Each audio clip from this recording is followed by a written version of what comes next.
Chapter 91, Owen's Stamina Training. Guac.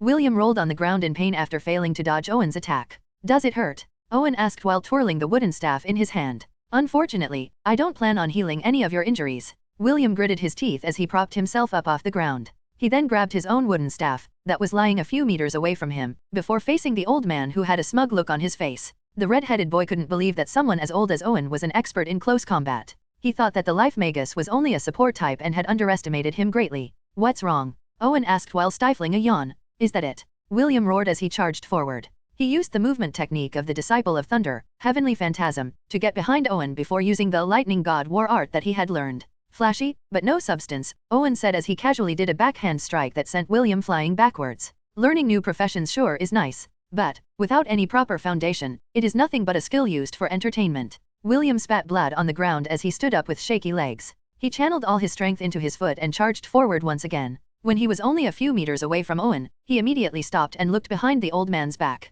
Hello, Mrs. Sarah. William greeted with a smile. Hearing his wife's name, Owen turned around to look behind his back. William used this opportunity to sneak attack the old man. However, what greeted him was Owen's wooden staff striking the top of his head, sending him face first into the ground. Nice try. Owen grinned. But you know, that only works on stupid people. Do you think I'm stupid? William held his head with teary eyes as he endured the searing pain. Owen watched him with a smirk as he lit his pipe and started smoking. He did it in a very carefree manner which made the pain William was feeling intensify. You see, little Will, during group battles the first people to get targeted are, usually, the support classes, Owen explained. Most of the time they succeed in doing so because these professions are not proficient in protecting themselves. They rely on others to protect them. Owen puffed his pipe a few more times before continuing his explanation. In battle, the first person you have to subjugate is the support of the party. As long as they are around, you will have a hard time beating their group. Sometimes, the most scary opponents are not monsters, but humans. When fighting against humans, you shouldn't show mercy. Owen finished his explanation and returned the pipe to his storage ring. Cure moderate wounds, Owen chanted, and a ray of light enveloped William. The pain he was feeling disappeared and the wounds and bruises on his body were also healed. The only problem was his clothes. They still remained tattered due to Owen's powerful blows. Now, do you understand that just learning a few skills without understanding them on a deeper level is just clowning around? If you want to become an entertainer, then it's fine to stay the way you are. But, your old man begged me to help you. I don't want him to complain and tell me that I'm doing a half-as *ed job in teaching you the basics. Here, wear this. Owen casually threw 2 bracelets at William. Top VL updates on n/o/v/lb/in.com. The young boy caught the 2 bracelets and gave them a better look using his appraisal skill. High-grade training bracelets. Forged by the blacksmith Barbados, this bracelet was made for the purpose of training. This accessory is made from the scales of the golden-scaled crocodile. Once worn, the bracelet will increase its weight by 40 kilograms 88 pounds. If the user is able to get accustomed to its weight, it will further increase its weight by multiples of 10. The limit of the weight increase is up to 200 kilograms 440 pounds. The bracelet also has an additional special function. If the user were to chant the words activate protection, the bracelets will transform into arm bracers. If the user wants to cancel the special function, they just have to say deactivate. This reminds me of Dragon Bone Z, William thought as he slid the 2 bracelets onto his wrists. Immediately, the effects of the bracelet activated and increased its weight according to William's current strength level. Due to William's strength stat, the bracelet adjusted their weight and stopped at 50 kilograms. The boy immediately felt its effects and tried to move his arms up and down. Although he could move them, it was not as easy as when he was not wearing the bracelets. William then made a startling discovery. It was not only his arms that felt heavy, but his feet felt heavy as well. According to his estimate, his overall movement had decreased by 60%. It was like having a permanent dumbbell attached to your arms and heels. For now, we will not focus on fighting, Owen stated. We will focus on building your foundation. Let's start with your stamina first. Listen well, little Will. It is important for a man to build up his stamina. If you don't have enough stamina, then you will not be able to satisfy your lover. Trust me, even at my age, I can still do 8 rounds of lovemaking without a problem. The corner of William's lips twitched after hearing Owen's shameless bragging. He somehow felt sorry for Sarah, Owen's wife, for having such a lewd old man as her husband. The easiest way to build your stamina is by running and swimming. We will alternate between the two depending on my mood. For now, run 10 laps around Lant. You may start now. William took a few deep breaths before he started to run. A minute later, his running decreased drastically and turned into a light jog. After another minute passed, he no longer jogged and resorted to brisk walking. 2 minutes later, he was just walking very slowly while panting heavily. I need to endure, William thought as he moved his body, 1 foot at a time. The next time I see that Kingsley boy, I'll swat him like a fly. William was the type that held grudges on those who had wronged him. Although he didn't say anything about the arrogant magic swordsman's actions, he was still itching to give him a good beating. Just you wait. William clenched his fist. When I go to meet Rebecca 7 years from now, I'll make sure to return the favor tenfold. James and Mordred watched William from the hill overlooking Lant. They could feel the boy's unyielding spirit, which made them very happy. It was James who asked Barbados to forge the bracelets a week after he returned from the battle at the Windkeep Citadel. He had a feeling that a time would come when William would ask him for help with his training. When William lost to the Kingsley boy in their friendly duel, James knew that the time was at hand. William had explained that he wouldn't be able to use magic for 5 years, and James thought that this was the perfect opportunity to help his grandson build up his foundations. In the past, he didn't insist on doing so because William was being trained in dark magic by Celine. William, why are you so slow? An 8-year-old girl walked beside the huffing and puffing William with a curious gaze. Are you hurt somewhere? No, I'm fine, William replied with ragged breaths. The children were so amused with William's slow walking that they thought he was playing a game. Soon, a crowd of children, less than 12-year-old, were walking beside William at a very slow pace. William could only smile helplessly at the kids who reminded him of the little brothers and sisters he had left back on Earth. I wonder how they are doing, William thought. Belle, does she still think of me? William sighed as he put these thoughts at the back of his mind. He needed to focus his attention on his training. And so the boy walked and walked and walked, while the children of Lant laughed beside him. It seems that he's doing fine, mistress, Oliver said from his perch. William is not as fragile as you think he is. Of course he's not fragile, Celine replied. Make sure to watch over him from time to time. As you wish, mistress. Oliver nodded his head. Both of them knew that without his magic power, William would have to rely on his physical abilities in order to overcome the dangers that he would face over the next 5 years of his life. This was why Celine wanted Oliver to raise William's resistances to poisons, curses, and dark magic. Although dark magic was banned in the southern continent, that didn't mean that the dark mages had holed themselves up underground. Many still walked among the populace and used their magic in subtle ways. She hoped that her one and only disciple would become strong, not only for his sake, but for hers as well. Chapter 92, Inside the Silent Forest Part 1. 232, 233, Theo said as he counted. 234. William gritted his teeth as he finished another push-up. Theo was sitting on his back as the sun slowly rose from the east. It had been 2 months since William had started his training under Owen's tutelage, and the desired changes in his body were starting to take place. The red-headed boy looked at the rising sun for a brief moment before he resumed his morning training.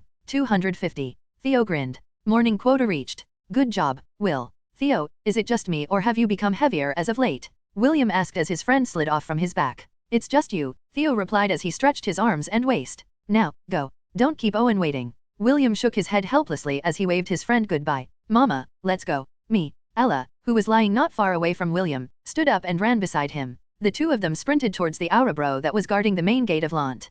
Currently, the bracers on his wrists weighed 70 kilograms 154 pounds each, but that didn't stop William from running to his destination at full speed. Owen had taught him a lot over the past 2 months, and that included some breathing exercises that helped him preserve his strength. When he neared the Aurabro, he found Owen drinking a cup of coffee as he sat waiting for William. Done with your routine? Owen asked. Yes, William replied as he sat opposite him. The young boy then piled up some sausages and eggs onto his plate and started to eat his breakfast. Owen continued to drink his coffee as he stared towards the east. It has only been 2 months, but you've managed to get used to the training bracers on your wrists. William listened to Owen's words and felt proud of his accomplishments. It had not been easy. Every day he felt as if he was carrying a full-grown bull on his shoulders. Owen had seen his progress and was quite satisfied with his performance. Since you have already passed the basic requirements of a fighter, it is time for you to take your training to the next stage, Owen stated as he placed the empty coffee cup on top of the table. After you finish your breakfast, go to the center of the silent forest. Your next instructor is waiting for you there.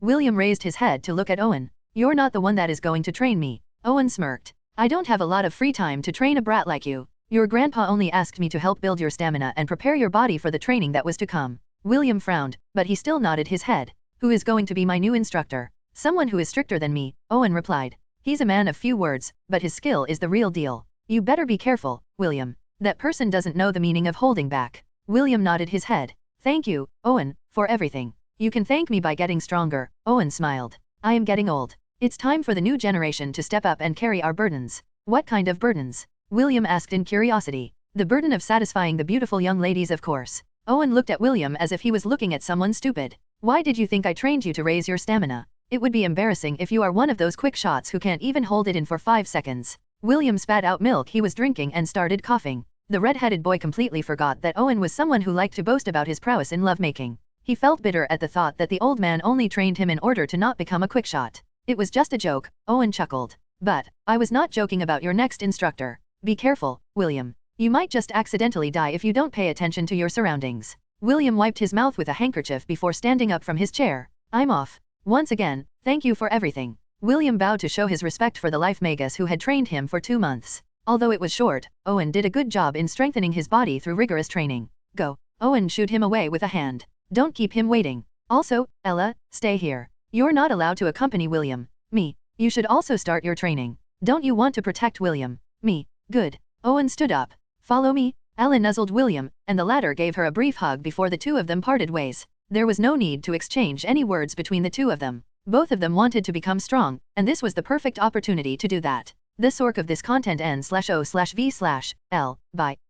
The Silent Forest was located 2 miles away from the south of Lant. Like the name suggested, the forest was eerily silent. You could not hear the sound of birds, beasts, or even insects from within this forest. It was a forest devoid of living things with the exception of plants and trees. William had been here once in the past when James took him to look for special herbs. Although this forest had no living animals and insects within, it was rich in flora and was a good place to look for rare herbs that grew in the wild. Owen had told him that his instructor was waiting for him at the center of the forest, so William thought that he just needed to head to the clearing that the locals of Lant refer to as Hoya. Along the way, the only sound that William heard was his own footsteps. For some reason, it unnerved him. Then it happened. The whistling of wind whispered in William's ears. A few seconds later he felt a searing pain hit his back. He staggered forward and almost dropped to the ground when another whistling sound reached his ears. William didn't know what was happening, but his body moved on reflex and dodged to the side. It was at that moment when he saw an arrow passing mere inches from his left shoulder. The arrow hit the tree trunk before bouncing off a few meters away from him. One quick glance and William recognized it as a blunt arrow usually used for hunting small game like rabbits and squirrels.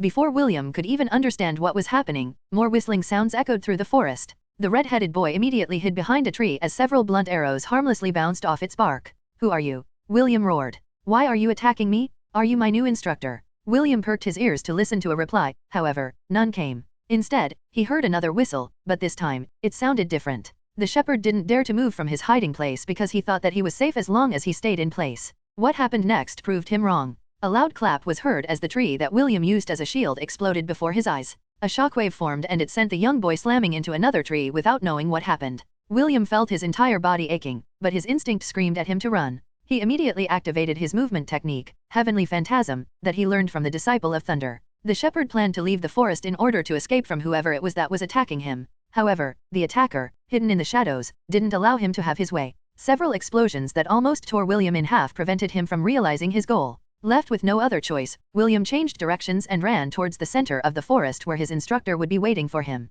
On that day, the silence of the forest was broken as William ran for his life. Whenever he heard any kind of sound, be it a whistle or a subtle hiss, he would immediately zigzag between the trees in an attempt to use them as shields. As William drew closer to his destination, the more intense his feeling of dread became. It was as if he was still inside the trial of courage and he was fighting against the Cyclops on his own. Only this time, without his powers. The young boy didn't understand why he was feeling this way. He clearly knew that his opponent was a human, and yet, it felt as if he was facing off against a millennial beast that specialized in long-range attacks. Usually, it only took 2 hours on foot to reach the center of the forest. However, several hours had passed, and yet, William had still not reached his destination. More like, he had lost his sense of direction because of the consecutive attacks that forced him to evade repeatedly. Without knowing which way was which, William was forced into a battle of attrition against his unknown assailant. However, in this battle, the shepherd was on the losing side. Due to his current situation, he was forced to use his physical abilities to their limits. He ran, he jumped, he dodged, he rolled, he did everything in his power to prevent himself from getting hit by the arrows that seemed to have a life on their own.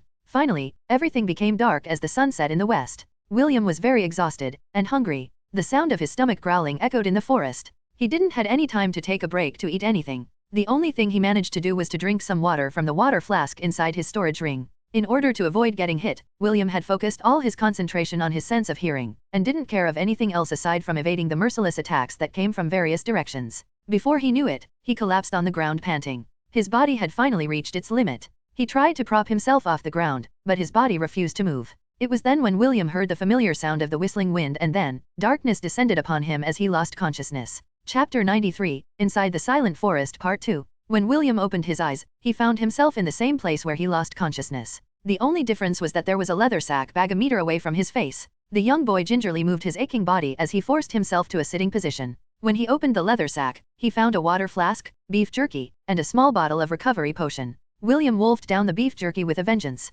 He was starving and he ate the jerky as if it was the most delicious thing in the world. When he was done eating, he drank half the water from the flask. The young boy allowed himself to relax for a few minutes before drinking the recovery potion to ease the pain in his body. I'd better find a place to stay for the night, William thought as he scanned his surroundings. It was not hard to find a place to rest, but the boy was worried that his unknown enemy would attack him during the night. The red-headed boy shuddered at that possibility. William was not stupid. When he saw the leather sack, he knew that the one who attacked him was the one responsible for the next stage of his training. If it was the me from 2 months ago, I might have not lasted 10 minutes, William mused as he searched for a good place to pass the night. He finally understood how important stamina was during a fight of attrition. Owen's training was to increase my stamina, William pondered. Then what is the purpose of this training? William thought long and hard, but the only reason he could think of was that he was being trained to enhance his senses in order to react to dangerous situations. William had only taken 10 steps from where he lay when something hit his head and made him lose consciousness once again. A man wearing ranger's clothing stepped out from the darkness and picked up the leather sack that William had dropped.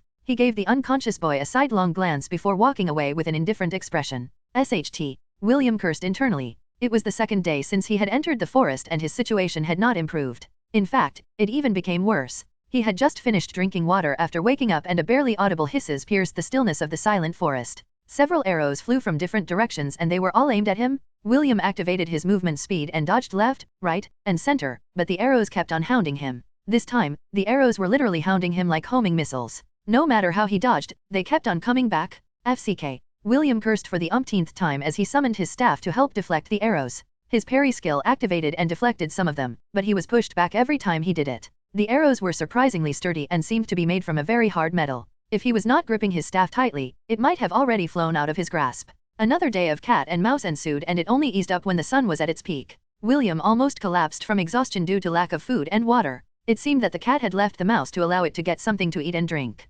William gritted his teeth as he climbed a tree to pick some fruits from its branches. If the second master can see me right now, he might start calling me a monkey, William thought as he snagged a few fruits to serve as his lunch. Somewhere in Celine's house, Oliver sneezed while seated on his perch. That little monkey William must be thinking of me, Oliver muttered. I hope he's suffering right now. The parrot monkey closed his eyes and returned to his nap. Celine had already been notified by Owen that William was undertaking intense survival training in the silent forest. Oliver was quite tempted to join the fun, but Celine forbade him. He could only grudgingly obey his mistress' order while praying that William's suffering would intensify with each passing day. A month passed, and a ragged wild boy, who was covered in dirt from head to toe, jumped along the branches of the trees in order to escape the hunter that had been harassing him all this time. Aside from the constant harassment, William was also suffering from the constant ringing sounds in his ears. These sounds would often haunt him when the deafening silence descends after his attacker stops his assault. Before, he thought that Owen's training had been harsh, but it couldn't compare to what he was experiencing right now. Aside from eating twice a day, and getting forcefully knocked out at night, his day revolved around trying to escape whoever was bullying him. There were times when he had enough and instead of running away he charged in the direction where the arrows were coming from. However, each time he did it, he was unable to find his assailant. There were even days when he just wanted to call it quits and just allowed himself to get hit by the arrows, but that didn't help him either. The blunt arrows were coated by a very powerful drug that caused excruciating pain. The pain was so intense that he felt like dying. After experiencing it once, William didn't allow himself to get hit even once and just focused on running away. Another whistling sound reached his ears, but this time, William didn't panic. He stepped to the side and allowed the arrow to pass harmlessly in front of him. More arrows flew in his direction, but William calmly dealt with them all. Those he could dodge, he dodged. Those he couldn't, he deflected them with his wooden staff. In that 1 month of hell, William's sensory perception had reached a high level. His sixth sense, that warned him of danger, had also been heightened to an incredible extent. Sometimes, his hidden assailant would fire arrows that emitted no sound. That is when William's sixth sense would kick in and tell him that a hidden danger was approaching. New N0vel chapters are published on N0V/E/LBIN/co/M. When the sun was about to set, William successfully deflected a silent arrow that was aimed at his head. After that, no more arrows flew in his direction. Instead, a loud thump was heard on the ground 3 meters away from him. The steel arrow that was stuck on the ground was a real arrow and not a blunt one. On its shaft, a piece of paper was tied. William didn't pick the arrow right away. Instead, he let his senses scan the surroundings to make sure that this was not another ploy from his hidden adversary. After making sure that there was no danger in his surroundings, William picked up the arrow and took out the written letter. After reading its contents, William sighed and sat beside a tree to rest. Soon, a loud snoring sound echoed inside the forest. William slept deeply without a care in the world. 1,000 meters away from the sleeping boy's location, a man stood on top of a tree branch. He was none other than Trent, the sentinel of Lant. He was in charge of William's perception training. The silent forest was not a simple forest. It was the most appropriate place to train someone's perception. People thought that absolute silence didn't have a sound, but they were dead wrong in their assumption. When you were in a place that is totally deprived of sound, you experience an ear-deafening silence. Your ears would start to hurt because you would experience phantom noises, ringing sounds that wouldn't go away and would haunt your every waking second. In William's former world, these sounds were associated with tinnitus. Just like William's stamina training, the perception training also trained a person's willpower. Trent took his leave because his mission was over. It was now time for William to begin his martial arts training under another one of the experts of Lant. Dwayne, the monk that held the profession drunken executioner, sipped his alcohol from a small wooden bowl. He had seen Trent's arrow flare rise above the canopy of the silent forest and knew that William's basic training was over. The monk sighed in satisfaction after emptying the wooden bowl filled with alcohol. So, it's finally my turn, Dwayne said with a sinister smile. It has been a while since I taught someone martial arts. I hope that the commander's grandson is better than the last student I taught. Dwayne could still remember that so-called genius that was raised by the monks of his order. In just a single session, the boy had been crippled and all the elder monks almost went mad in anger. Because of this, Dwayne was excommunicated from the temple and was not allowed to step onto another holy ground ever again. Dwayne didn't get mad at the treatment he received.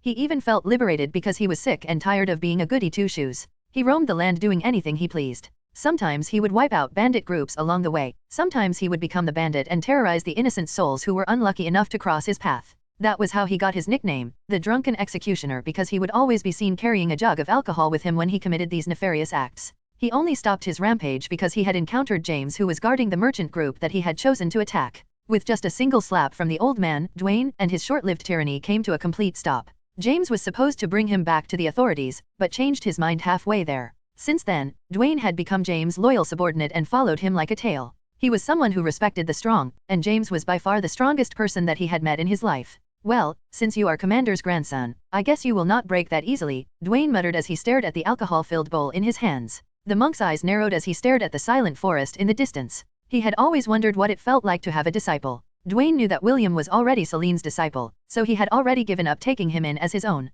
However, he was still itching to impart his knowledge to his commander's grandson. He had a feeling that William was going to accomplish something big in the future, and he wanted to be part of that future. Chapter 94, Dwayne's Martial Arts Training Part 1. William wandered around the silent forest in the dead of night. For him, there was not much difference between night and day since he had dark vision. His older cousin, Matthew, had taught him how to find the cardinal directions using the stars as a guide. His plan? To go to the center of the forest where he would meet his next instructor. In time, he arrived at the lake at the center of the forest. The young boy took off his tattered clothes and jumped into the water to clean off the grime that had accumulated on his body. The phantom noises kept ringing on his ears as the deafening silence held him in its embrace. After a month of staying in the forest, William had gotten used to the unbearable silence. However, as a half-elf, his sense of hearing was sharper compared to others. His current condition sometimes made him feel dizzy and nauseous. When he was being hunted by Trent, William had needed a few days to get used to the discomfort. The silence also made him feel unbalanced. It was as if he couldn't move his body properly. Taking into account the ever-increasing weight of the bracelets, William felt that he was always in a state of unbalance. The young boy sighed as he looked at the stars as he floated on the lake's surface. The stars are really different from the ones I saw back on Earth, William thought. Still, this world is beautiful. William looked at the two moons that hung in the heavens. The bigger of the two, Einar, had a bluish color. The other one, r18, had a light purple color. According to Matthew, a great war between the gods of Hestia had ensued when the world was still young. The battle was so intense that many gods had fallen, including the sun god Liana. When the sun god died, the light of the world vanished and Hestia was enveloped in perpetual darkness. It was then that the gods realized their folly. After a truce, the war finally ended. But, the damage was already done. Years passed and humanity's extinction was at hand. In an attempt to stave off the extinction of mankind, the twin goddesses, Einar and r18, sacrificed themselves in order to end the dark era of mankind. The two beautiful moons bathed the world with its soft light, and with it, the humans gained the power to fight back. A few years later, the new god of the sun, Felix, was born. His light pierced the darkness of the night and illuminated the land with his radiance. These three gods watched over mankind. One during the day, two during the night. That was how the dark era ended, and humanity flourished once again. William sighed as he remembered the gods that had given him their blessing. Gavin, Issei, Lily, and David. As if waiting for that cue, he received a notification from the system. Ding. Congratulations! Host has received a 90% discount coupon. This coupon will give you a 90% discount on any item from the God Shop. Your favorite stories on /o/v/lbn.cm. Ding. Special quest acquired. Special quest, Birth of a Warrior 1. This is a chain quest. The next quest will appear after the host clears the quest's condition. Complete the basic training for one job class. Reward, 1000 God points. Special quest. William frowned. It took him a few minutes to remember that he had indeed gained this new function after meeting the gods and clearing the trial of courage. William opened the god shop and saw countless items for sale. It was very similar to an online shopping site where you could order anything and have it delivered straight to your doorstep with a click of a button. For a brief moment, the ringing in his ears disappeared, followed by a sense of excitement. He spent the night browsing the god shop in search of items that would prove useful for his journey through this new world of Hestia. Dwayne arrived at the clearing and saw a sleeping William beside the lake. The boy had drool spilling from the corner of his lips, which made the monk chuckle. He walked towards the unsuspecting boy, and was about to kick him to the lake when William's eyes fluttered open. The red-headed boy rolled to the side and immediately propped himself from the ground. He then summoned his wooden staff and took on a defensive position. Dwayne nodded his head in appreciation as he gazed at the boy who was looking at him with vigilance. Trent's training wasn't wasted on you. The monk eyed William and gauged his current strength. His stamina is at the silver rank, and his perception awareness is at least in the initial stages of the gold rank. Not bad for a 10-year-old. Dwayne took a step forward, and William jumped back. The shepherd looked at the monk vigilantly and prepared himself to run away at the first sign of danger. Relax, I'm not here to hurt you. Dwayne raised both of his hands in surrender. At least not yet. William still didn't lower his guard. He recognized Dwayne. He was one of his grandpa's trusted men, but he wasn't close to him. The young boy's instinct was telling him that this person was very dangerous. Let me formally introduce myself. The name is Dwayne, Dwayne said with a smile. I am here to teach you the basics of martial arts. I hope the two of us get along. William replied hoarsely. I look forward to your teaching. Dwayne nodded his head. Now, for our first lesson, put away that stick in your hand. You won't be needing it. What I will be teaching you is unarmed combat. That means that you don't need any weapons. I will train your body to become a weapon. William reluctantly returned the staff to his storage ring, but he didn't lower his guard. He had become a bit paranoid due to the relentless attacks he'd suffered for an entire month. Okay, since we've finished our introductions, you will start calling me master from now on, Dwayne stated. But, I already have a master. Then you can call me second master. I already have a second master, William replied in an awkward manner. Oliver, the parrot monkey, had told him to call him second master during their training, and the half-elf had already gotten used to calling Oliver that. Dwayne waved his hand as if it was not a big deal. Then just call me third master. What I am about to teach you is the secret arts of my sect, the secret art of my ex-sect. Despite Dwayne having been excommunicated from the sect, he had already mastered everything he needed to learn while he was at the monk temple. William frowned, but still nodded his head. Oliver had already explained to him that there were times when a single disciple had several masters. This was not uncommon in Hestia. Also, Celine knew that William would only be restricted if she prevented him from studying from the masters in Lant. With the ability to learn any kind of profession, it was inevitable that William would have several masters in order to guide him along the right path. William greets third master. William placed his hand over his chest and bowed. Good. Dwayne laughed as he approached the boy. Don't worry. I'll make sure that you won't regret calling me your master. And so, William's monk training started. Dwayne had jokingly told him that he should shave his head according to custom. However, William adamantly rejected this idea. He really liked his hair and didn't want to be bald like Dwayne. Okay, I want to assess your current level in martial combat. Dwayne stood 10 meters away from William. Come at me and don't hold back. William roared and charged at Dwayne using his movement technique. He circled around the monk and used his speed to his advantage. True to his word, the monk stood completely still and waited for William to initiate his attack. Seeing that the monk had no openings, William decided to take a chance and attacked the side of his body with a roundhouse kick. Surprisingly, Dwayne didn't block nor dodge his attack. His attack landed squarely on the monk's waist. Dwayne glanced at William and frowned. Is that your strongest attack? Yes, William replied. He looked at the monk to gauge whether or not he was just enduring the pain in his body. Although William wasn't that strong, his kick was strong enough to send a goblin skidding across the ground a few meters. This won't do. Dwayne scratched his bald head. You're too weak. Your attack is inefficient and there are so many wasted movements. This won't do. I need to really teach you the basics. William felt that he was a failure after seeing the monk's disappointed face. What he didn't know was that this was the strategy that Dwayne had cooked up in order for William to take him seriously. Don't worry. By the time I'm done with your training, you won't even recognize yourself, Dwayne assured him. Now, let's begin. First I will show you how to throw a proper punch. I will demonstrate it first. Make sure to watch me closely. William narrowed his eyes and focused all of his attention on Dwayne's posture. Seeing that the boy was observing his movement, the monk unleashed a simple punch. The monk's punch was slow enough for William to observe. He could tell that his new master had limited himself in order to teach him the proper form of a punch. Suddenly a loud explosion reverberated from the center of the lake. The water exploded and William was drenched by the drizzle it created. Now, it's your turn, Dwayne grinned. The first thing we will need to train is your flexibility. Flexibility? William asked in confusion. Not punching. William was dumbfounded by his new master's way of teaching.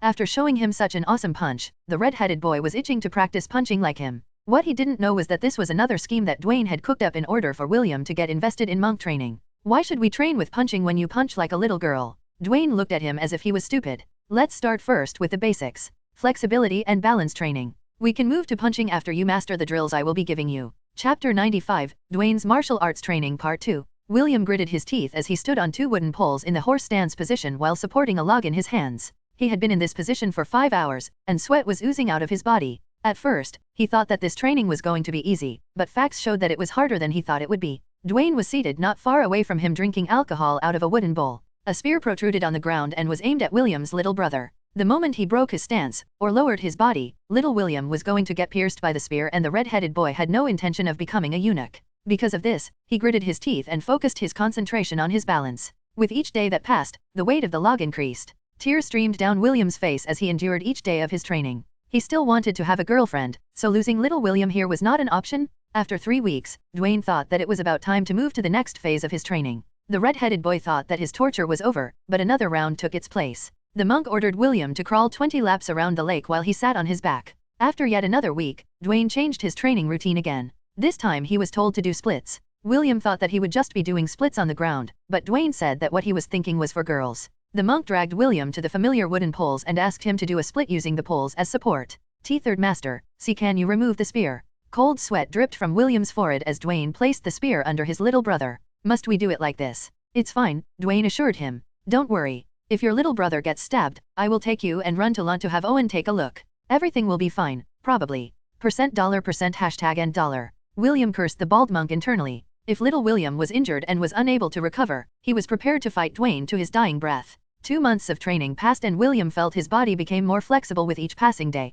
Today, he was told to do 10 laps around the lake while doing backflips. After he finished doing the flips, Dwayne told him to do 1 lap doing head flips. William looked at his master with the "Are you kidding me?" and the latter gave him the "Do I look like I'm kidding you?" stare. Dwayne asked him to do it with his palms pressed together while crouching. William had never thought that there would be a day in his life where he would literally use his head to travel. The monk chuckled as he watched his new disciple do head flips while leaning against a tree. More days passed as William suffered incredible torture under the hands of the monk. 4 months after he accepted Dwayne as his master, William found himself staring at a steel barrel that was usually used to store wine. His third master explained that the steel barrel was an artifact that could produce ice-cold water. William thought that his master was going to ask him to go inside the tub to do some endurance training, but Dwayne's next order made him look at the barrel seriously. "I want you to punch the water 10,000 times, Dwayne ordered. You will not eat, drink, or sleep until you finish your quota. You can start now." William felt a bit more confident with this training because it was just throwing a punch. However, it didn't take him long to realize that Dwayne would never ask him to do anything simple. As he continued to punch the ice-cold water, he could feel his hands going numb. Half a day later, he could no longer feel his hands, but a searing pain was starting to replace the numbness. When William finished his quota, Dwayne observed his hands with an indifferent expression. The next day, the same training took place. This continued for 4 consecutive days before Dwayne changed the training routine once again. Instead of punching water, William was asked to punch the ground 10,000 times. William punched and punched and punched until he could punch no more. Just like the boy expected, the day ended with him having bloody hands. He didn't complain even though he could tell that some of his fingers had broken. I thought you'd quit halfway," Dwayne said as he looked at his temporary disciple's bloody hands. He then took out a red potion from his storage ring and sprinkled half of it on William's hands. "Drink the rest, then eat dinner. We will resume your training tomorrow." This training continued for a week before the monk took William out of the forest. The monk and the boy headed to the nearest mountain inland. The locals called this place Woodlow Mountain. The Rocky Mountains were filled with giant boulders. The two walked casually until they came upon a boulder that was over 5 meters tall. Just like William expected, Dwayne asked him to punch the boulder. This time, he didn't give him a quota. Instead, the monk told him to punch the boulder until sunset. William obeyed and punched the boulder using the monk strikes that Dwayne had imparted to him when he started his punching training. Gained EXP, 5. Gained EXP, 5. Gained EXP, 5. Gained EXP, 5. The reason why William endured punching the ground and punching the boulder was because he realized that he could gain experience points while doing these training exercises if he used the appropriate job class for it. The one who gave him this advice was the system, and William became more motivated with each punch he delivered. He no longer cared if he bled or broke his bones, because he knew that Dwayne wouldn't allow him to become crippled. Besides, his fists were now stronger compared to when he started his training. William was sure that he would gain a lot of experience points before they passed their breaking point. The first few experience points he gained were all allocated to the skill Unarmed Mastery. Unarmed Mastery 10/10. You are skilled at fighting while unarmed. Adds +20 enhancement bonus to strength. Increase unarmed damage by 20%. Of course, as William gained more experience points, his list of passive abilities for the monk class also increased. Stunning Fist 10/10. Adds +10 enhancement bonus to dexterity. Each unarmed strike has a 5% chance to stun your opponent. Crane Stance Mastery 5/5. While using this style you gain +10 enhancement bonus on vitality. You mimic the stance of a crane, holding your arms in an imitation of a crane's wings and using flowing, defensive motions that are perfect for counterattacking your enemy. Allows you to move fluidly within 3 square meters from where you stood. Deflect range attacks 5/5. Gives you a 30% chance to deflect projectile attacks aimed at you. The chances of deflection lowers by 1% for each projectile aimed at you. Diamond Fist. Needs 10 skill points to unlock. Makes your fists as hard as diamonds when doing unarmed strike. Overwhelming Strike. Needs 5 skill points to unlock. Once a day you can deliver one full-powered unarmed strike that contains all of your strength. Damage dealt is equivalent to your strength stat multiplied by 20. Even though it was painful, William endured and kept on pummeling the boulder as if his life depended on it. He was using the crane stance in order to allow his body to adapt to the fighting style. Just like the system said, warriors grew strong through repetition. With every perfect punch he delivered, William's technique was slowly being refined. Even Dwayne, who was observing from a distance, couldn't believe that William managed to get this far only after a few months of training. Chapter 96, Dwayne's Martial Arts Training Part 3. I knew I was a good instructor. Dwayne praised himself. That so-called genius brat from the temple only became crippled because he was not good enough. This brat is the real deal. Dwayne felt very smug because of how much William had improved since he began his martial arts training. He was even very tempted to negotiate with Celine to have William be an official disciple to both of them. I'll ask her when we return to Lant, Dwayne mused. I can't wait to take this brat to the temple and let him face off against those so-called wannabe prodigies. My fists are itching just thinking about it. New N0vel chapters are published on N0v/e/LBIN/co/m. After William has completed his punching training, the monk then taught him his very own kicking techniques. The red-headed boy's determination to learn martial arts was pushing him to take each of Dwayne's lessons seriously. Dwayne was in such a good mood that after William mastered his kicking techniques, he also taught him some sneaky palm strikes that were highly effective in close combat. After finishing William's basic training, he taught him the monkey staff martial style as a freebie. This technique looked like one was clowning around and only trying to provide a means of entertainment. However, when put to the test, it allowed William to do stunts with his wooden staff that could deal serious injury to his enemies when they least expected it. Ha! With a shout, William used a side kick in order to break Dwayne's balance. However, the latter simply used his foot to neutralize the boy's attack. Pressing both of his palms on the ground, William unleashed a flurry of kicks that forced Dwayne to back off. When William completed his training regimen, Dwayne decided that the boy was now ready for actual combat. Using several artifacts to lower his rank and physical prowess, Dwayne sparred with William to develop his disciple's battle sense. Right now, Dwayne's physical strength was in the initial stages of the silver rank. Ironically, William's combat prowess was already in the initial stages of the gold rank. Although William was a realm higher than Dwayne in their duel, the boy lacked Dwayne's battle experience to get the upper hand. With a simple palm strike, Dwayne sent William flying a few meters from where he stood. He didn't do any follow-up attacks and waited for the boy to recover his bearings. The crane style is a defensive style, not an offensive one, Dwayne reminded. Although it can be used offensively, when dealing with a foe stronger than you, it would be best to stick to what the style is capable of. Yes, Third Master, William replied as he executed the crane stance. I will remember your teachings. Dwayne smiled and took the role of the aggressor. The two once again collided in a flurry of punches, kicks, and palm strikes. William got pushed back again and again, but he would always stand up each time he fell. As days turned into weeks, and weeks turned into months, William's battle style had finally taken form. Dwayne felt proud because the young boy had surpassed his expectations. It made him realize that having a disciple wasn't such a bad idea. The only problem was, there were not many children who were as capable as William. I hope Celine will agree to my request, Dwayne sighed. Maybe I can bribe her with artifacts or treasures. I really want William to become my official disciple. It's not unheard of for a disciple to have 2, or even several, masters. While Dwayne was deep in his thoughts, William was currently doing a lap around the lake using handstands. If Oliver were to see him, he would definitely tease the young boy and call him a monkey. A year passed as William studied under Dwayne's tutelage. The monk was very satisfied with his temporary disciple's performance. If not for the fact that the boy needed to do other kinds of training, he would have insisted that he stay with him in order to learn higher forms of martial arts. Right now, William's battle prowess in unarmed combat was gold ranked. What Dwayne didn't know was that in that 1 year of intensive training, William had reached the max level of his monk job class. William managed to achieve this feat through pain and suffering. Even during his rest period, he would continue to punch boulders. If there were no boulders to punch, he would punch the ground. Sadly, he was not able to ascend the monk job class to the next level because there was a requirement. William needed to visit a monk temple and offer a prayer to the gods before this job class could be upgraded. Dwayne didn't skimp on William's combat training and the two sparred almost every day after William had mastered his fighting style to a passable grade. Because of the constant one-sided beating he received from Dwayne, the red-headed boy's battle sense had improved by leaps and bounds. Owen had helped him to increase his stamina. Trent had taught him to enhance his perception.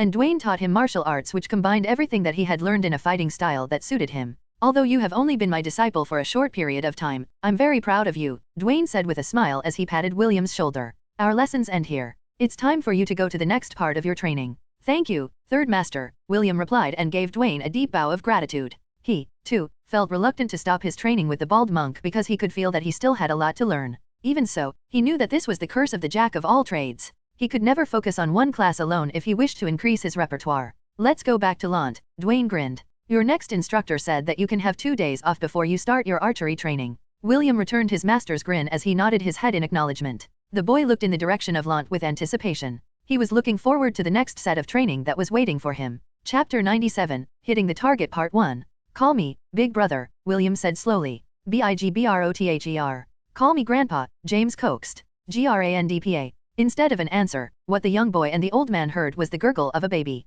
Did you hear that, Gramps? William asked with a smug expression. Eve called me brother. No, you numbskull, James refuted. Clearly, she said Grandpa. It's brother. Grandpa. All right, don't fight, Anna said in exasperation. You're going to scare Eve if the two of you continue this argument. Anna was cradling a baby girl in her arms as she admonished William and James. She had given birth while William was doing his training, and this was the first time the young boy was seeing his cousin. William was very good at handling babies because this was one of his duties at the orphanage. Seeing his cousin's adorable blue eyes looking up at him, the young boy felt that his heart was melting. Aunt, can I hold Eve? William pleaded. I promise I'll be careful. Do you know how to hold a baby? Anna inquired. Yes. Okay, it is good that she gets to know her cousin as early as possible. When Anna passed Eve to William, the little girl's face scrunched up like it was about to cry. Fortunately, the red-headed boy had already anticipated this scenario and lightly rocked the baby in his arms while humming a tune. Eve looked up at her older cousin and started making gurgling sounds. William wasn't able to stop himself from kissing the baby on her forehead. He then lightly swayed from side to side as he continued humming a tune. Soon, Eve was fast asleep in William's embrace, which surprised Anna and James. I didn't know that you were so good at handling babies, Anna said with a smile. William only returned the smile as he handed Eve back to his aunt. He couldn't possibly tell her that he had a lifetime's worth of experience when it comes to handling babies and little children. I'll come back again to play with you after I finish my training, Eve. William kissed the baby's cheek before bidding his grandpa and aunt goodbye. Today was the day where he would meet his next instructor, and he was told to go to the valley where the goats usually went to graze. When he arrived at his destination, a familiar scene appeared in front of his eyes. Hundreds of sheep and goats grazed within the pasture as the shepherds watched over them. His gaze automatically sought out his herd, but he didn't see any of them. They were not around in their usual place, and William couldn't find them anywhere. Are you looking for your herd? John approached him with a smile. Yes, William answered. Uncle John, where are they? They are undergoing training right now. John smirked. So, are you ready to go? William nodded his head in understanding. I look forward to our lessons, Uncle John. Me, too. John chuckled as he patted William's shoulder. He then looked up in the sky where a hawk could be seen circling around them. Blitz, let's go. A sharp screech pierced the air as the hawk grew in size and flew towards the ground. Hang on tight, John said as he grabbed William's waist and jumped into the air. They landed perfectly on the hawk's back. William had never ridden a flying beast before, and it made him feel slightly anxious. Seeing his reaction, John didn't say anything and simply supported the young boy's body as the hawk flapped its powerful wings to fly high into the sky. Do you know what your next lesson is? John asked in a teasing tone. No, William answered nervously. Does it have something to do with flying? Well, not exactly. It's more about falling. John grinned. William's body shuddered and he immediately clung to John's body like a leech that was unwilling to let go. John laughed as he patted the boy's head. I was just joking. It was just a joke. Uncle, please don't make those kinds of jokes, William pleaded. John nodded and didn't say anything else along their journey. The two traveled for an hour before Blitz landed in a place that William had never visited before. The place somehow reminded him of the silent forest, but there was one big difference. This place was teeming with life and the roars of various beasts could be heard from within the forest. Uncle John, where are we? William asked. The vast expanse of forest was making him uneasy. Due to his perception training, he could tell that the forest in front of them was a very dangerous place to be. This is the outer perimeter of the Strathmore Forest, John answered. It is the entrance to one of the forbidden lands in the southern continent. Strathmore Forest? Wait, don't tell me this place is. William looked at John in shock. He might not have come to this place, but he had heard many stories about it. Strathmore Forest, the forbidden land that was located in the southern continent, and was said to house one of the handful of calamity-class beasts in the entire world. This beast that had lived for thousands of years had already stepped into the ranks of demigods. It was none other than the home of the nightmare behemoth, Kying Chi. A/N, read it as Ki Yong Ki. Relax, we are only at the outside perimeter, John stated. The Strathmore Forest extends for hundreds of miles and the big boss is located at the farthest end. He wouldn't be so bored as to find trouble with two little ants like us. Besides, only those below the age of 20 can enter the Forbidden Lands. Uncle John, I'm only 11 years old. I know. Can I go home now? Of course not.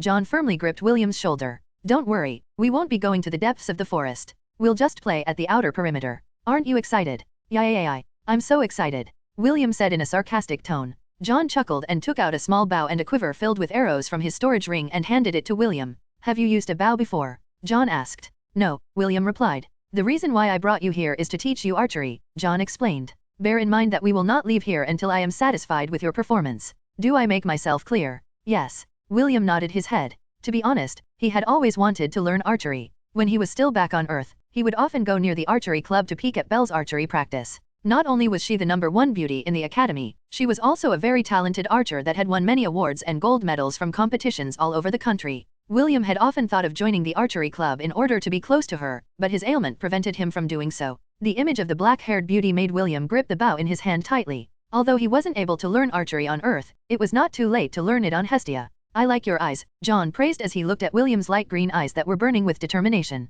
In order to learn archery, you must first learn how to hold the bow. John demonstrated the proper bow stance using his own bow and showed William the step-by-step process on how to aim and fire an arrow. William immediately asked the system to change his subclass to archer. He had a feeling that he could gain experience points for his archer class the way he did for his monk class as he continued his training. A month after John and William arrived at the outskirts of the Strathmore forest. Thunk! The sound of an arrow hitting its target echoed in the distance. The wooden arrow hit the mark that John had painted on a tree that served as William's target practice. William had a smug expression on his face as he looked at John in anticipation. How is it? Disappointing, John replied as he gave the arrow a sidelong glance. Your shooting is a textbook example of how to hit a target. Uncle, what's wrong with that? William was perplexed. Isn't the objective to hit the target? Indeed. However, you are not using your own ability to hit the target, John frowned. I don't know how you're doing it, but this is not the right way to learn archery. It's like you're using some kind of cheat and it will not be beneficial for your growth in the long run. William averted his gaze because he was feeling guilty. John was right, he was using the passive abilities that he had learned while learning how to shoot arrows. I agree with John. Using your passive skills will not be beneficial to you in the long run. William sighed as he opened his archer skill tree to look at the 3 skills that he had learned during his 1 month of archery training. Precision aiming 10/10. When you focus your concentration on aiming, your attack becomes very accurate. Adds +10 enhancement bonus to dexterity. New N0vel chapters are published on N0V/E/LBIN/co/M. Improved concentration 1/10. Greatly enhances your concentration when aiming at your targets. Adds +2 enhancement bonus to dexterity. Long distance aiming 5/5. Allows you to focus your aim at great distances. Increase range of sight by 250 meters. Requirements, bow or crossbow weapons. After thinking long and hard, William asked the system if he could help him with the current situation. Host, the solution is really simple. Oh, I'm listening. All we need to do is disable the abilities of the archer class. You can still gain experience points as you continue your training, but you will be unable to use the skills under the archer skill tree. Perfect. Let's do that. Understood. Disabling archer skill tree. Disabling successful. System, disable the abilities of the shepherd job class as well. Understood. Disabling shepherd job class successful. William could feel significant changes in his body due to the loss of the passive skills that increased his stats. The young boy knocked an arrow on his bow and aimed at the marked target in the distance. This time, he could barely see the target using his normal vision. When William released the arrow, John noticed significant changes in its trajectory. He was an expert hunter and the young boy's latest attempt made his eyes widen in surprise. Just like he expected, the arrow landed way off its designated target. You could even say that it didn't even make it through its target because it landed 50 meters away from the tree. However, instead of nagging at William, John happily patted the boy's shoulder and gave him a thumbs up. Good. Now, take another shot. Remember, practice makes perfect, John said as he urged William to take another shot. The boy complied and shot another arrow. Just like his previous attempt, the arrow still fell short from his target. Even so, William had a smile on his face. Somehow, he felt that with every failed attempt he made, he was getting closer to standing on equal ground with the young lady who had made his heart skip a beat. Chapter 98, Hitting the Target Part 2. William rolled on the ground as he evaded a wind blade directed in his direction. After regaining his balance, he immediately summoned his bow and took aim. The young boy fired 3 consecutive arrows in rapid succession towards his target. The bird of prey who had shot at William with a wind blade, evaded his attack with swift aerial maneuvers that made William click his tongue in frustration. 3 months had passed since he started his training with John, and his proficiency with the bow had reached the peak of the silver rank. The surprising part about all of this was that William wasn't relying on any job classes. Instead, he had used everything he had learned from his previous instructors and put it into play. Owen's stamina training allowed him to hold his ground in a battle of attrition. Trance perception training allowed him to read the trajectory of the opponent's attacks so that he could evade them. Dwayne's flexibility training gave William an edge on performing difficult stunts for both attack and evasion as he firmly held the bow in his hand. A shrill cry reverberated in the sky as Blitz warned him of another incoming danger. Another bird of prey flew from the outskirts of the forest in an attempt to rend William with its claws. It seemed that it was the partner of the other one he was engaging in combat, and the two beasts decided to work together to subdue the boy that they intended to eat for lunch. Green-scaled Archaeopteryx. Birds of prey. Threat level, D, high. Cannot be added to the herd. A voracious hunter in the forest, this bird of prey is well known for its viciousness when hunting for food. Able to use wind magic up to the first circle. Blitz. William shouted and the hawk dove from the sky to answer his call. The young boy jumped on the hawk's back and gave the two birds of prey a sidelong glance. If it was only a one-on-one battle, William was confident that he could beat it. However, since its backup had arrived, the young boy decided to retreat. He was not a fool. With his job classes sealed, fighting two Class D beasts was suicide. With a flap of its mighty wings, the hawk left the outskirts of the forest and landed near a small camp where its master, John, was waiting for them. How did it go? John asked. William shook his head. John had tasked him to look for suitable prey inside the forest for lunch, but he hadn't seen any beast that was easy to deal with, so he decided to circle around the outskirts in the hope to find an opponent he could take down. After an hour of searching, he finally found a horned rabbit digging into the ground. He was about to go for the kill when he was interrupted by the green-scaled Archaeopteryx. Naturally, the horned rabbit was alerted and immediately ran away. William, on the other hand, engaged the bird of prey because he felt that he could beat it. Unfortunately, the Archaeopteryx was one tough cookie. The two battled for a quarter of an hour before its partner came to its aid, leaving William no choice but to retreat. I guess we'll be having boiled potatoes for lunch. John grinned as he took out 4 potatoes from his storage ring. William sighed because it was their 3rd day of eating boiled potatoes in a row. Blitz left them in order to hunt for his own lunch. He was the type of bird that didn't like to share his spoils with other people. What's wrong? John asked as he stared at the depressed boy that was sighing beside him. I finally understand how hard it is to hit a moving target, William replied as he gazed at the pot of potatoes over the fire. It is much easier to hit them when they are standing still. If someone were to shoot you with a bow, would you keep still? John inquired. Of course not, William answered.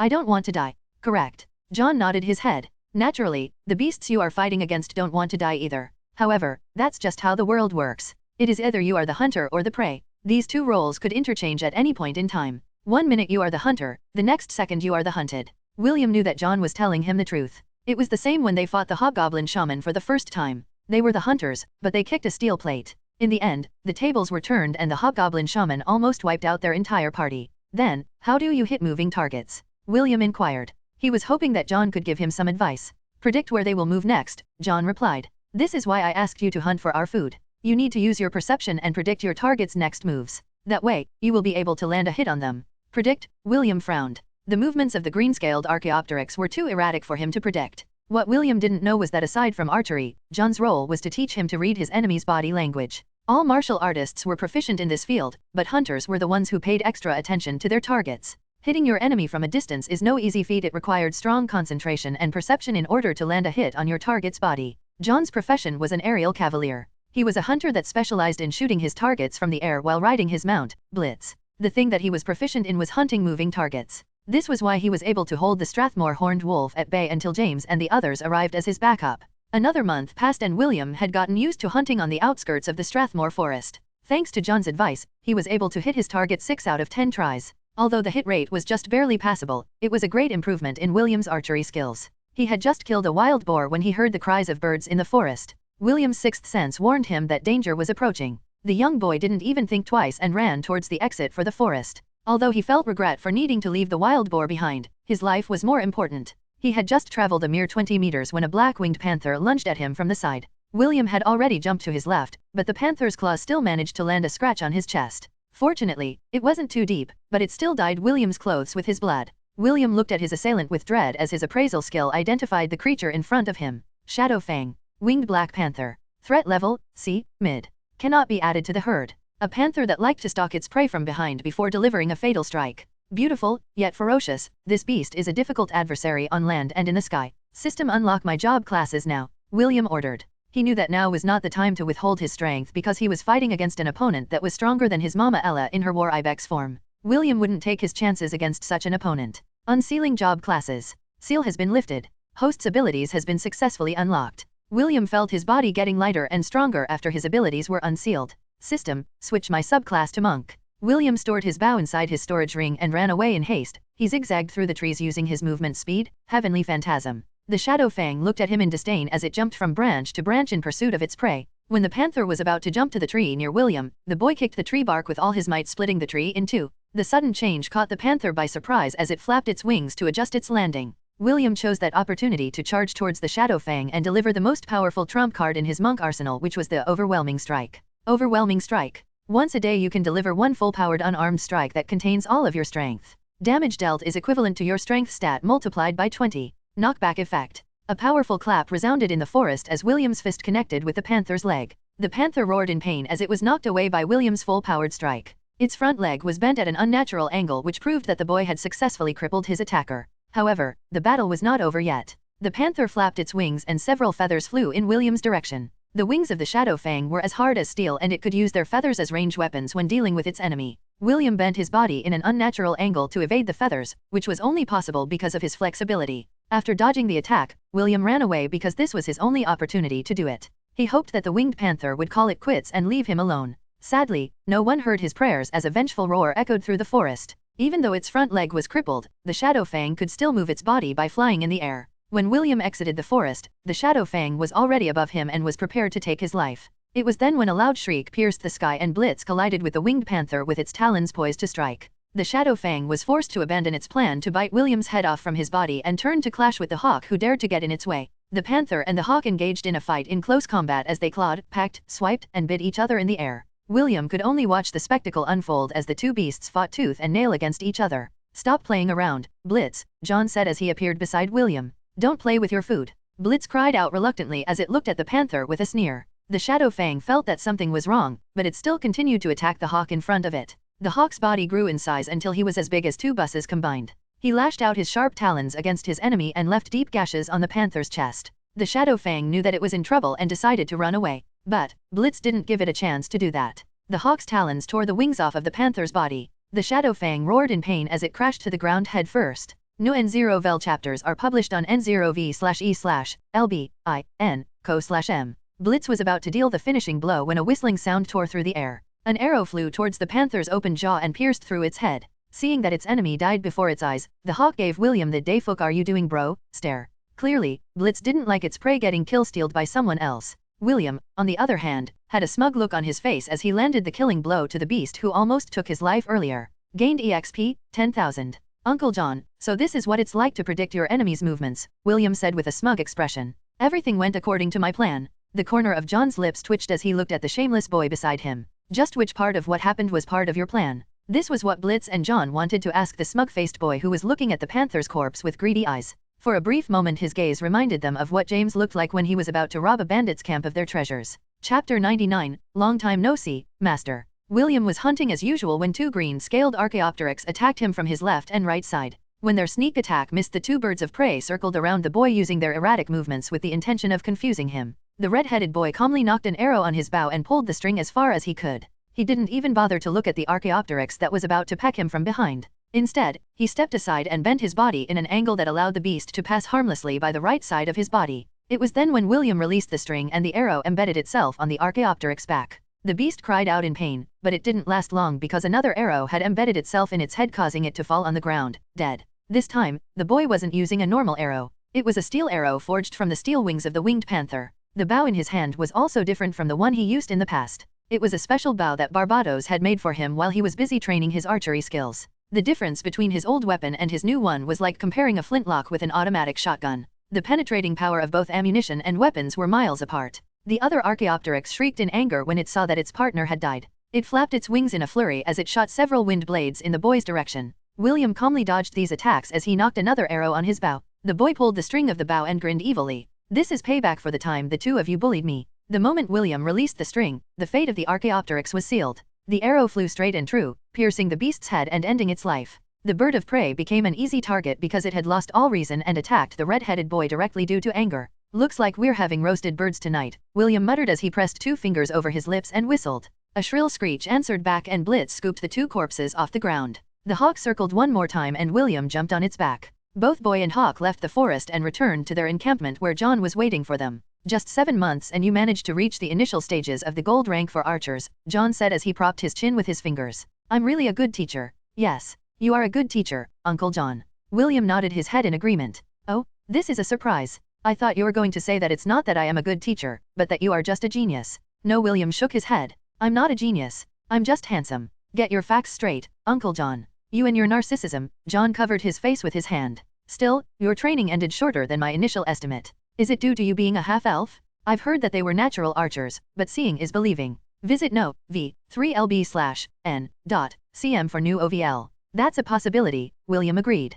It also surprised him how easy it was for him to learn how to use the bow in such a short period of time. It was as if he was born to hold a bow. Maybe it is due to my elven ancestry, William thought as he added chopped wood to their campfire. In any case, we are going to return to Lunt tomorrow. John yawned. Time for you to meet your next instructor. William smiled and nodded his head. It was at that moment when a familiar notification sound was heard inside his mind. Ding. Special quest Birth of a Warrior 2 completed. Reward, 1000 God points. Ding. Chain quest activated. Special quest, Birth of a Warrior 3. Complete the basic training for 1 job class. Reward, 2000 God points. 2000 God points. William blinked. It increased? Well, I'm not going to complain. The more the merrier. The young boy sighed as he looked at the 2000 God points that he had earned after finishing his monk and archer training. The items in the God shop were too expensive and William couldn't buy anything of value. He already asked the system for a recommendation and the latter showed him a weapon that made him gulp in anticipation. However, it was priced at 50,000 God points. With the 90% coupon that he had received earlier, he would need 3,000 more God points in order to purchase it from the shop. William was now more pumped than ever to gather enough God points to buy the weapon that the system had recommended to him. Uncle, I don't want any suspense. Just tell me who the next instructor is going to be, William pleaded. Don't worry, it is someone you know very well, John replied with a grin. Even if you ask me 100 times, I'm not going to spill the beans. It will be best if you just wait and see who your next instructor is going to be. Fine. William backed down and just focused on cooking their dinner. No matter who his next instructor would be, he was confident that he would be able to handle anything that was thrown at him. At least that's what he thought at the time.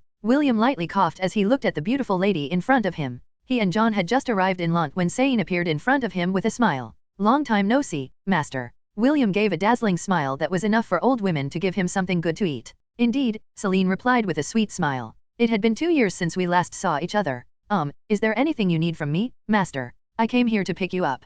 Pick me up. William blinked his eyes in confusion. Suddenly a dreadful realization appeared inside his mind. Master, don't tell me. The next stage of your training will commence. Celine lightly caressed the head of her one and only disciple. Let's go, William. The beautiful lady didn't even wait for William's reply as she dragged the boy away. John could only wave at the pitiful little shepherd who seemed to have given up all resistance, and allowed Celine to take him back to her residence. I knew that the reward of 2,000 God points was too good to be true, William thought as he obediently followed his master, Celine, back to her home. The young boy's body shivered as he entered the house that he hadn't visited for more than 2 years. Everything seemed to be the same. Even Oliver, the parrot monkey, was seated on his usual perch and was staring at William as if he had found an interesting new toy that he could play with. Chapter 100, Master, it's my first time. Little Will, I missed you terribly, Celine caressed the side of William's face. I also missed your cooking. Can you prepare something good to eat for dinner? Of course, master, William replied. Celine's soft hand lingered on his face for a few more seconds before she patted the boy's head.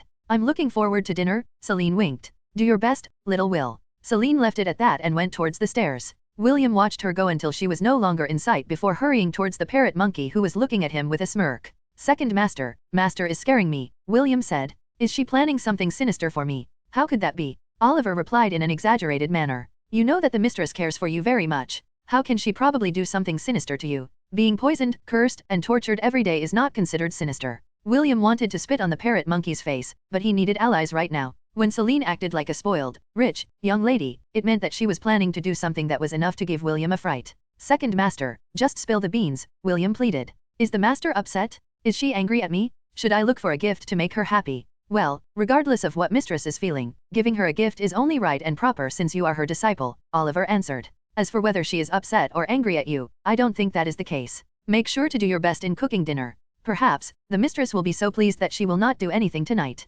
Okay, William nodded. It has been a while since I used my culinary skills. I'm going to get master addicted to my cooking. You do that. Oliver nodded his head. Also, prepare an extra portion for me. Leave it to me, second master. I'll look forward to your performance. That night, the three had a sumptuous dinner. William did his best and Celine and Oliver were quite satisfied with the dishes that he had prepared for them. Celine asked William about his training and the boy replied honestly to her every question. Dwayne must really like you if he asked you to call him your third master, Celine said as she eyed William. You know, although that bald monk is an alcoholic, he is someone that is very hard to please. It's all thanks to you, Master, William replied with a smile. I was able to perform well because of the discipline and mindset that you imparted in my training. As expected of my one and only disciple. Celine replied. You speak the truth. Celine stood up from the table and walked towards the stairs. The young boy thought that he had managed to dodge the bullet, but Celine paused and turned to look back at him. William, after you finish cleaning up and washing the dishes, take a bath, Celine ordered. Make sure to scrub yourself properly, then come to my room afterwards.